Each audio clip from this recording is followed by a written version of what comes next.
My name is Markus Loewe. I'm senior researcher in the German Development Institute since 1999. And one of my research topics is the Millennium Development Goals. I argue that the Millennium Development Goals have been a success because they have brought the well-being of the most underprivileged people on Earth back to the center of international development debates and policies by focusing on the core needs of human beings. Now, the time horizon for the achievement of these goals is coming closer, the year 2015. And I think we really need a new agenda again for the time thereafter.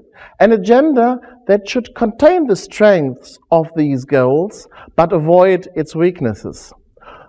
What are these strengths and weaknesses?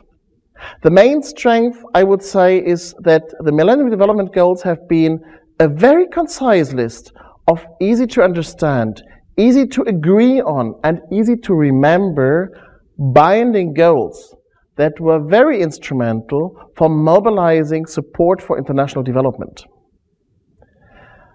Their weakness, I would say, is not so much that they don't cover all issues of international development. If we wanted to include all these issues, we would end up with a list of hundreds of goals.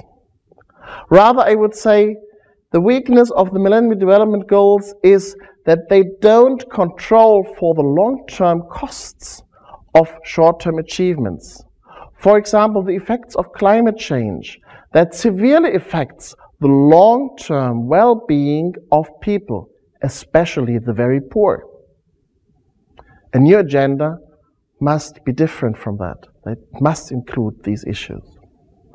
Other main weaknesses is that the Millennium Development Goals have been less binding and concrete for some issues than for others, especially when it came to the obligations of the global north, the provision of development assistance, of a fair trade system, and the reduction of greenhouse gas emissions. All these things must, of course, be included in a new agenda. In addition, the new agenda should no longer be an agenda for mainly the developing countries, for the development within the developing world only, but also for the development in the richer countries.